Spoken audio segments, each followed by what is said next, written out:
وہ جو حدیث بیان کی جاتی ہے اختلاف امتی رحمہ، میری امت کا اختلاف رحمت ہے، وہ حدیث صحیح نہیں ہے، وہ حدیث صحیح نہیں ہے، بلکہ قرآن و سنت کی تعلیمات سے معلوم ہوتا ہے کہ اختلاف مسلمانوں کے لیے نقصان ہی لاتا ہے۔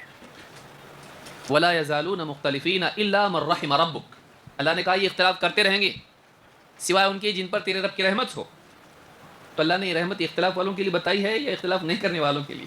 سوچیے، یہ اختلاف کرتے رہیں گے سوائے ان کے جن پر تیرے رب کی رحمت ہے، تو یہ اختلاف کرنے والوں کے لیے نہیں ہو۔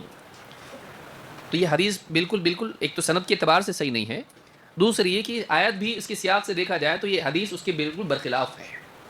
تو امت میں اختلاف اگر اچھا ہوتا تو جو لوگ اس حدیث کو پیش کرتے ہیں مسلکی اعتبار سے، دیکھو اتنے سارے مسلک ہیں، تو کیا بولتے ہیں؟ حدیث میں ہے اختلاف کیا ہے؟ امت کا رحمت ہے۔ تو اس لیے اتنے چار مسلک یا اتنی ساری چیزیں، اتنے اختلافات، اتنے صوفیوں کے اپنے اپنے طرز طریقے ہیں، تو اختلاف رحمت ہے۔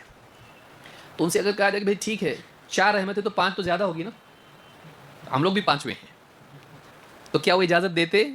پھر کیا بولتے؟ تم لوگ ہماری مسجد میں مت آؤ، کیوں؟ اختلاف ہوتا ہے۔ بولے رحمت ہے نا، نہیں رحمت مطلب آپ کے حساب سے رحمت ہے، ہم کریں تو رحمت نہیں۔ تو یہ اپنی بات میں بھی پکے نہیں ہوتے ہیں، سمجھ میں آ رہی بات؟ یہ ضرورت ہے کہ انسان سوچے کہ وہ جو بول رہا ہے، جس کو وہ مان رہا ہے، وہ کتنا صحیح ہے۔ کہ ایک طرف وہ یہ کہہ رہا ہے اپنے مسلکی تحفظ کے لیے، اپنے مسلک کو بچانے کے لیے، جو سٹینڈ اس نے لیا ہے کہ تم ہم 5 4 جو بھی ہیں، اس کے لیے اس نے بنا لیا۔ یہ حدیث دلیل ہے ہمارے لیے کہ امت کا اختلاف رحمت ہے۔ تو لیکن وہ کیا دوسروں کو ان سے اختلاف کرنے دیتا کیا؟ یا وہی مثال لے لو آپ، یہ جاتا تھا درگاہ پہ رومال کان کے پیچھے باندھ کے اور سجدے کرتا تھا وہاں پہ، ٹپیکل ہے نا وہ، یا بدعت میں مبتلا تھا، کچھ ایسی چیزیں کرتا تھا جو ثابت نہیں ہے سنت سے، اب اس نے وہ کرنا چھوڑ دیا۔ 2 لوگ اس سے خوش ہوتے کہ ناراض ہوتے؟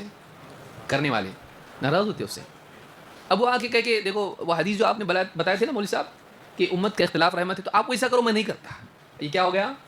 اختلاف۔ تو اللہ کی رحمت آئے گی، کرتا ایسا مانتا وہ کیا چاہتا ہے؟ جیسا ہم کر رہے ویسا یہاں کرنا، بلکہ مسجدوں پہ لکھا ہوتا ہے یہ فلاں مسجد ہے، یہاں ایسے ہی طریقے سے نماز پڑھی جائے گی، اس سے ہٹ کے اختلاف علاوہ آپ نہیں کر رہے، اور اختلاف کی حدیث کو بنیاد بنا کے آپ اختلاف کو اپنے صحیح ثابت کر رہے، تو یہ کیا ہوا؟ یہ داخلی تضاد ہے، یہ انٹرنل کانفلکٹ ہے، یہ کہ آپ ایک طرف ایک بول رہے ہو، دوسری طرف دوسرا بول رہے ہو، آپ اپنے اختلاف کے لیے حدیث سے دلیل لے رہے ہیں، لیکن وہ دوسرا آدمی جو آپ سے اختلاف کر رہا ہے وہ اگر دلیل دے اسی کو تو آپ قبول کرتے نہیں۔ یہ حال ہے امت کا۔